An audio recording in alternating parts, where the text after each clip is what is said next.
অসীম দয়ালু এবং পরম করুণাময় মহান আল্লাহ তাআলার নামে শুরু করছি।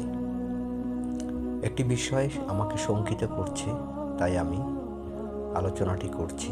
প্রকৃতপক্ষে বর্তমান সময় নাস্তিকতাবাদ নামে কয়েকজন মুফতি বা পথভ্রষ্ট হয়ে যে নাস্তিকতাবাদ প্রচার করছে, এর মূল কারণটি কী?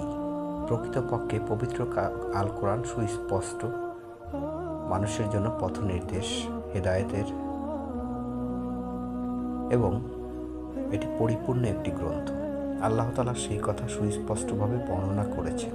তারপরও হাদিস, জাল হাদিস, ইসলামের ইতিহাস, হাদিসের ব্যাখ্যা, এটি নিয়ে এত বেশি বিভ্রান্তির সৃষ্টি হয়েছে এবং সেই বিভ্রান্তিকে ব্যবহার করেই এই নাস্তিকরা সমাজে বিশৃঙ্খলা সৃষ্টি করছে।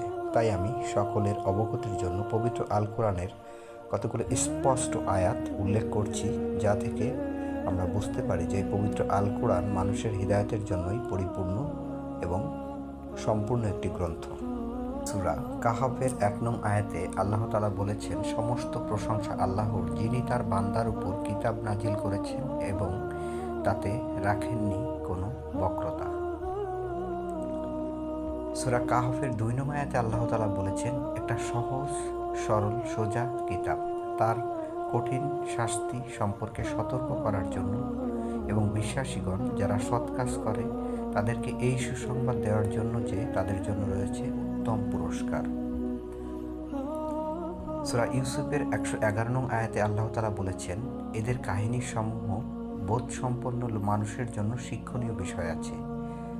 এ কুরআন কোনো মিথ্যা রচনা নয়, বরং তাদের পূর্বে আগত কিতাবের প্রত্যয়নকারী আর যাবতীয় বিষয়ের বিস্তারিত বিবরণ সমৃদ্ধ, আর মুমিন সম্প্রদায়ের জন্য পথের দিশারি ও রহমত। সূরা ফুরকানের ৩৪ নং আয়াতে আল্লাহ তাআলা এভাবে বলেছেন, তোমার কাছে তারা এমন কোনো সমস্যাই নিয়ে আসে না যার সঠিক সমাধান ও সুন্দর ব্যাখ্যা আমি তোমাকে দান করিনি। সূরা বাকারার ২৪২ নং আয়াতে আল্লাহ তাআলা বলেছেন, এভাবে আল্লাহ তোমাদের জন্য তার আয়াতসমূহ স্পষ্টভাবে বর্ণনা করে দেন যাতে তোমরা উপলব্ধি করো। সূরা আন-নূরের ১৮ নং আয়াতে আল্লাহ তাআলা বলেছেন, আর আল্লাহ তোমাদের জন্য আয়াতসমূহ স্পষ্টভাবে বর্ণনা করেছেন এবং আল্লাহ মহাজ্ঞানী ও প্রজ্ঞাময়। অর্থাৎ মানুষের পথ প্রদর্শনের জন্য যা কিছু প্রয়োজন সব কিছু বিস্তারিত বর্ণনা রয়েছে পবিত্র আল কোরআনে।